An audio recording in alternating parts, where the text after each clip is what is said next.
ओम विष्णवे नमः। भगवान विष्णु और बृहस्पति देव की कृपा सदा सर्वदा आप पर बनी रहे। आप सभी का दिन मंगलमय हो। आज के इस वीडियो में आप सुनेंगे बृहस्पतिवार व्रत की 2 कथाएं। तो चलिए शुरू करते हैं। धार्मिक ग्रंथों के अनुसार गुरुवार को भगवान बृहस्पति की पूजा का विधान है। गुरुवार के दिन व्रत और व्रत कथा सुनने से घर परिवार में सुख समृद्धि बनी रहती है। तो आइए जानते हैं गुरुवार व्रत कथा के बारे में।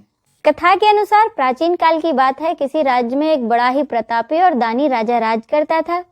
वह हर गुरुवार को व्रत रखता था और दीन दुखियों की मदद किया करता था, परंतु ये बात उसकी रानी को बिल्कुल अच्छी नहीं लगती थी। वह न तो व्रत करती थी और ना ही दान पुण्य में विश्वास रखती थी।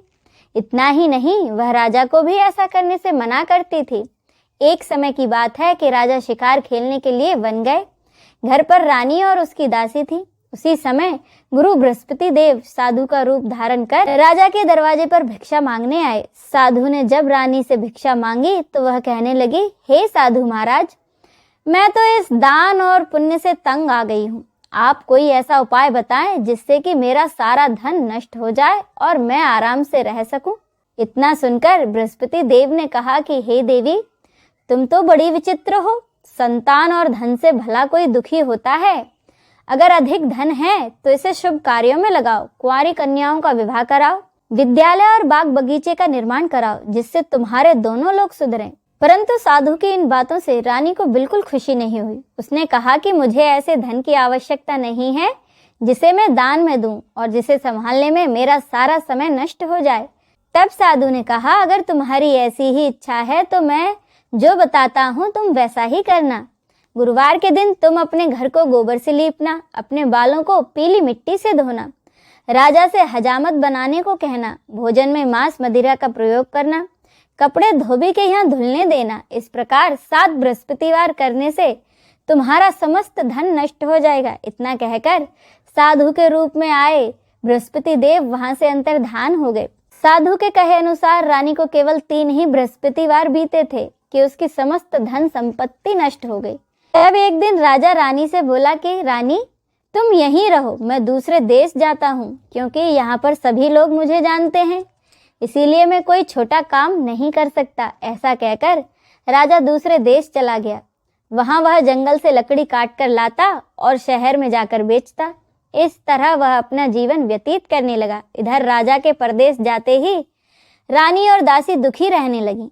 एक बार जब रानी और उसकी दासी को 7 दिन तक बिना भोजन के रहना पड़ा तो रानी ने अपनी दासी से कहा कि दासी, पास ही के नगर में मेरी बहन रहती है, वह बड़ी धनवान है, तू उसके पास जा और कुछ ले आ ताकि थोड़ी बहुत गुजर बसर हो जाए। दासी रानी की बहन के पास गई। उस दिन गुरुवार था और रानी की बहन उस समय बृहस्पतिवार व्रत कथा सुन रही थी। दासी ने रानी की बहन को अपनी रानी का संदेशा सुनाया, लेकिन रानी की बड़ी बहन ने कोई उत्तर नहीं दिया। जब दासी को रानी की बहन से कोई उत्तर नहीं मिला तो वह बड़ी दुखी हुई और उसे क्रोध भी आया। दासी ने वापस आकर रानी को सारी बात बता दी। ये सब सुन रानी ने अपने भाग्य को कोसा। उधर रानी की बहन ने सोचा कि मेरी बहन की दासी आई थी, परंतु मैंने उससे कुछ नहीं कहा, इससे वो बड़ी दुखी हुई होगी। कथा सुनकर और पूजा समाप्त करके वह अपनी बहन के घर आई और कहने लगी कि बहन, मैं बृहस्पतिवार का व्रत कर रही थी, तुम्हारी दासी मेरे घर आई थी, परंतु जब तक कथा पूरी नहीं होती तब तक ना तो उठते हैं ना ही कुछ बोलते हैं, इसीलिए मैं नहीं बोली। बताओ दासी, क्यों आई थी? रानी बोली, बहन, तुमसे क्या छुपाऊं, हमारे घर में खाने तक को अनाज नहीं है। ऐसा कहते कहते रानी की आंखें भर आईं। उसने दासी समेत पिछले 7 दिनों से भूखे रहने की पूरी बात अपनी बहन को बता दी। रानी की बहन बोली, देखो बहन, भगवान बृहस्पति देव सबकी मनोकामनाओं को पूरा करते हैं। देखो, शायद तुम्हारे घर में कहीं अनाज रखा हो। पहले तो रानी को विश्वास नहीं हुआ, पर बहन के आग्रह करने पर उसने अपनी दासी को अंदर भेजा तो उसे सचमुच अनाज से भरा एक घड़ा मिला। यह देखकर दासी बड़ी हैरान हुई। दासी रानी से कहने लगी कि रानी, जब हमको भोजन नहीं मिलता था तो हम व्रत ही तो करते थे, इसीलिए क्यों ना इनसे व्रत और कथा की पूरी विधि पूछ ली जाए ताकि हम भी व्रत कर सकें। तब रानी ने अपनी बहन से बृहस्पतिवार व्रत के बारे में पूछा। उसकी बहन ने बताया, बृहस्पतिवार के व्रत में चने की दाल और गुड़ केले की जड़ में अर्पित करें तथा दीपक जलाएं। व्रत कथा सुने और पीला भोजन ही करें। इससे बृहस्पति देव और भगवान विष्णु दोनों ही प्रसन्न होते हैं। व्रत और पूजा की विधि बताकर रानी की बहन अपने घर लौट गई। 7 दिन के बाद जब गुरुवार आया तो रानी और दासी ने व्रत रखा। वह घुड़साल में जाकर चना और गुड़ ले आईं। फिर उससे केले की जड़ तथा भगवान विष्णु की पूजा की। अब पीले भोजन की चिंता को लेकर दोनों बड़ी दुखी हुईं, क्योंकि उन्होंने व्रत तो रखा था, इसीलिए बृहस्पति देव उनसे प्रसन्न थे। वह एक साधारण व्यक्ति का रूप धारण कर 2 थालों में पीला भोजन दासी को दे गए। भोजन पाकर दासी बड़ी प्रसन्न हुई और फिर रानी के साथ मिलकर भोजन ग्रहण किया। उसके बाद दासी और रानी हर गुरुवार को व्रत और पूजा करने लगी। बृहस्पति देव की कृपा से उनके पास फिर से धन संपत्ति आ गई, परंतु रानी फिर से पहले की तरह आलस्य करने लगी। तब दासी बोली, देखो रानी, तुम पहले भी इसी प्रकार आलस्य करती थी। तुम्हें धन रखने में कष्ट होता था, इस कारण सभी धन नष्ट हो गया, और अब जब बृहस्पति देव की कृपा से हमें पुनः धन प्राप्त हुआ है तो तुम फिर से आलस्य करने लगे। रानी को समझाते हुए दासी कहती है कि बड़ी मुसीबतों के बाद तो हमने ये धन पाया है, इसीलिए हमें दान पुण्य करना चाहिए, भूखों को भोजन कराना चाहिए, धन को शुभ कार्यों में खर्चना चाहिए। इससे तुम्हारे कुल का यश बढ़ेगा, स्वर्ग की प्राप्ति होगी और पितृ प्रसन्न होंगे। दासी की बात मानकर रानी अपना धन शुभ कार्यों में खर्चने लगी, जिससे कि पूरे नगर में उसका यश फैलने लगा। एक दिन राजा दुखी होकर जंगल में एक पेड़ के नीचे आसन जमाकर बैठ गया। वह अपनी दशा को याद करके व्याकुल होने लगा। बृहस्पतिवार का दिन था। एकाएक राजा ने देखा कि उस निर्जन वन में एक साधु प्रकट हुए। वह साधु वेश में आए कोई और नहीं, बृहस्पति देव थे। लकड़हारे के सामने आकर बोले कि लकड़हारे, इस सुनसान जंगल में तुम चिंता मग्न क्यों बैठे हो? लकड़हारे ने दोनों हाथ जोड़कर प्रणाम किया और उत्तर दिया कि महात्मा जी, आप सब कुछ जानते हैं, मैं क्या कहूँ। यह कहकर राजा रोने लगा और साधु को अपनी आत्मकथा सुनाई।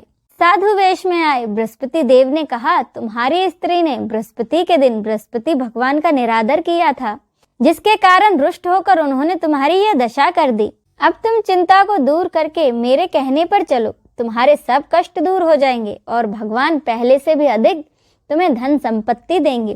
तुम बृहस्पति के दिन कथा किया करो, 2 पैसे के चने मुनक्का लाकर उसका प्रसाद बनाओ और शुद्ध जल से लोटे में शक्कर मिलाकर अमृत तैयार करो। कथा के बाद अपने सारे परिवार और सुनने वाले प्रेमियों में अमृत व प्रसाद बांटकर दूध भी ग्रहण करो। ऐसा करने से भगवान तुम्हारी सभी मनोकामनाओं को पूरा करेंगे।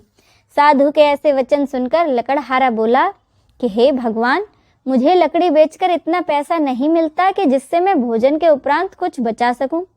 मैंने रात में अपनी स्त्री को व्याकुल देखा है, मेरे पास कुछ पैसे भी नहीं जिससे कि मैं उसकी खबर मंगा सकूं। साधु ने कहा कि लकड़हारे, तुम किसी बात की चिंता मत करो। बृहस्पति के दिन तुम रोजाना की तरह लकड़ियां लेकर शहर जाओ, तुमको रोज से दुगना धन प्राप्त होगा, जिससे तुम भली भांति भोजन कर लोगे तथा बृहस्पति देव की पूजा का सामान भी आ जाएगा। इतना कहकर वह साधु अंतर्धान हो गए। धीरे धीरे समय व्यतीत होने पर फिर से बृहस्पतिवार का दिन आया। लकड़हारा जंगल से लकड़ी काटकर शहर में बेचने गया। उसे उस दिन लकड़ियों का दाम अधिक मिला। राजा ने चना गुड़ आदि लेकर गुरुवार का व्रत किया। उस दिन से उसके सभी कष्ट दूर हो गए। परंतु जब दोबारा गुरुवार आया तो बृहस्पतिवार का व्रत राजा करना भूल गया। इस कारण बृहस्पति भगवान नाराज हो गए। उस दिन उस नगर के राजा ने विशाल यज्ञ का आयोजन किया था तथा शहर में यह घोषणा करा दी कि कोई भी मनुष्य अपने घर में भोजन न बनाए, न आग जलाए, समस्त जनता मेरे यहाँ आकर भोजन करे। इस आज्ञा को जो न मानेगा उसे फांसी की सजा दी जाएगी। इस तरह की घोषणा संपूर्ण नगर में करवा दी गई।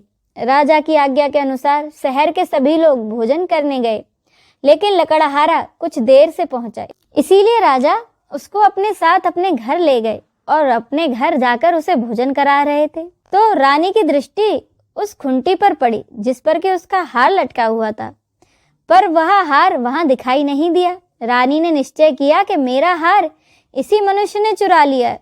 उसी समय सिपाहियों को बुलाकर उस लकड़हारे को जेल में बंद करवा दिया गया। जब लकड़हारा कारागार में पड़ गया और बहुत दुखी होकर विचार करने लगा कि न जाने मेरे कौन से पूर्व जन्म के कर्म से मुझे यह दुख प्राप्त हुआ है, और उसी साधु को याद करने लगा जो कि जंगल में मिला था। उसी समय तत्काल बृहस्पति देव साधु के रूप में प्रकट हुए और उसकी दशा को कहने लगे, अरे मूर्ख, तूने बृहस्पति देव की कथा नहीं करी, इस कारण तुझे यह दुख प्राप्त हुआ है।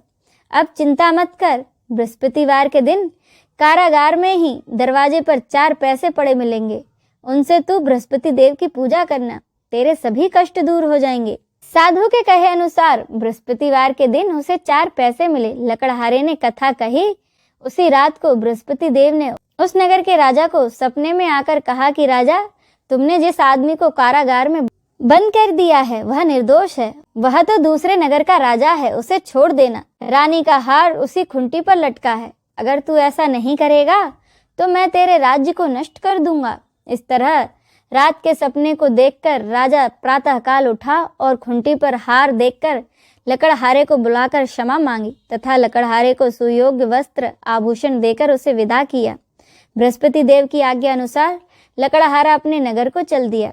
राजा जब अपने नगर के निकट पहुंचा तो उसे बड़ा आश्चर्य हुआ। नगर में पहले से अधिक बाग बगीचे, तालाब, कुएं और बहुत सी धर्मशालाएं और मंदिर बन गए थे।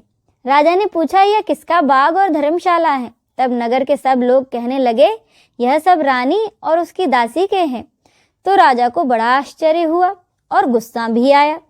जब रानी ने यह खबर सुनी कि राजा आ रहे हैं तो उन्होंने बांदी से कहा कि दासी, देखो राजा हमको कितनी बुरी हालत में छोड़ गए थे, हमारी ऐसी हालत देखकर वह लौट न जाए, इसीलिए तू दरवाजे पर खड़ी हो जा। आज्ञा अनुसार दासी दरवाजे पर खड़ी हो गई। राजा जब आए तो उन्हें अपने साथ लेवा लाई। तब राजा ने क्रोध करके अपनी रानी से पूछा, यह धन तुम्हें कैसे प्राप्त हुआ है? तब उन्होंने कहा, हमें यह सब धन बृहस्पति देव के कृपा से प्राप्त हुआ है। राजा ने निश्चय किया कि अब 7 रोज बाद सभी बृहस्पति देव का पूजन करते हैं, परंतु मैं प्रतिदिन 3 बार कहानी तथा रोज व्रत किया करूंगा।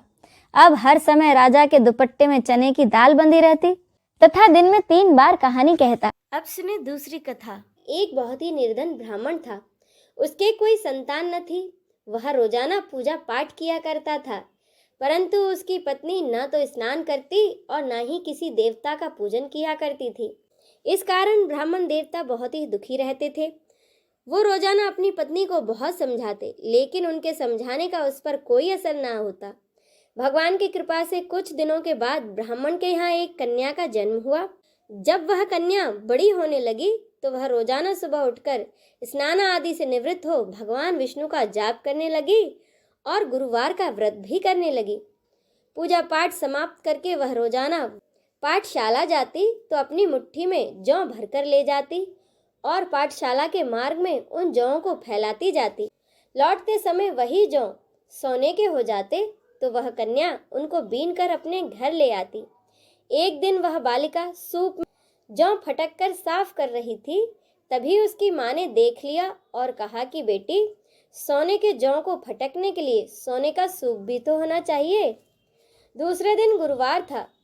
लड़की ने व्रत रखा और बृहस्पति देव से सोने का सूप देने की प्रार्थना की और कहा कि हे प्रभु, यदि मैंने सच्चे मन से आपकी पूजा की है तो आज मुझे आप सोने का सूप दे दो। बृहस्पति देव ने उस कन्या की प्रार्थना स्वीकार कर ली। रोजाना की तरह वह लड़की जौ फैलाती हुई पाठशाला चली गई। पाठशाला से लौटकर जब वह जौ बीन रही थी तो बृहस्पति देव की कृपा से उसे वहां पर एक सोने का सूप मिला। उसे वह अपने घर ले आई और उससे जौ साफ करने लगी, परंतु उसकी माँ का वही ढंग रहा। एक दिन की बात है, कन्या सोने के सूप में सोने के जौ साफ कर रही थी। उसी समय उस नगर का राजकुमार वहां से निकला। कन्या के रूप और कार्य को देखकर वह उस पर मोहित हो गया। राजमहल आकर वह भोजन और जल त्याग कर उदास होकर लेट गया। राजा को जब राजकुमार द्वारा अन्न जल त्यागने का समाचार ज्ञात हुआ तो वह अपने मंत्रियों के साथ अपने बेटे के पास गया और पूछा कि बेटा, तुम्हें किसी बात का कोई कष्ट है? किसी ने तुम्हारा अपमान किया है अथवा कोई और कारण है? मुझे बताओ, मैं वही कार्य करूँगा जिससे तुम्हें प्रसन्नता हो। अपनी पिता की बातें सुनकर राजकुमार बोला कि पिताजी, मुझे किसी बात का कोई दुख नहीं है और ना ही किसी ने मेरा अपमान किया है। परंतु मैं उस लड़की के साथ विवाह करना चाहता हूँ जो सोने के सूप में सोने के जौ साफ कर रही थी। राजकुमार ने राजा को उस लड़की के घर का पता भी बता दिया। राजा का मंत्री उस लड़की के घर गया और ब्राह्मण के सामने राजा की ओर से निवेदन किया। मंत्री की बातें सुनकर ब्राह्मण देवता खुशी खुशी अपनी बेटी की शादी राजकुमार से करने के लिए तैयार हो गया। कन्या का विवाह राजकुमार के साथ बहुत जल्दी संपन्न हो गया। कन्या के घर से जाते ही ब्राह्मण के घर में पहले की ही तरह गरीबी का निवास हो गया। एक दिन दुखी होकर ब्राह्मण अपनी बेटी से मिलने उसके पास गया। बेटी ने पिता की अवस्था को देखा और अपनी माँ का हाल पूछा। ब्राह्मण ने सभी हाल कह सुनाया। कन्या ने बहुत सा धन देकर अपने पिता को विदा कर दिया, लेकिन कुछ दिन बाद फिर वही हाल हो गया। ब्राह्मण फिर अपनी बेटी के यहाँ गया और उसे सभी हाल कह सुनाया।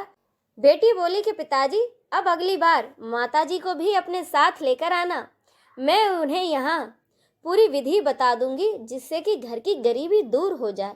जब ब्राह्मण देवता अपनी पत्नी को साथ लेकर अपनी बेटी के पास महल में पहुंचे तो बेटी अपनी माँ को समझाने लगी और बोली कि माँ, तुम सुबह सवेरे स्नान आदि करके भगवान विष्णु का पूजन करो और बृहस्पतिवार का व्रत करो, तो इससे घर की सभी गरीबी दूर हो जाएगी। लेकिन उसकी माँ ने उसकी एक बात न मानी। वह रोजाना सुबह सवेरे उठकर अपनी बेटी के बच्चों का झूठन खा लेती।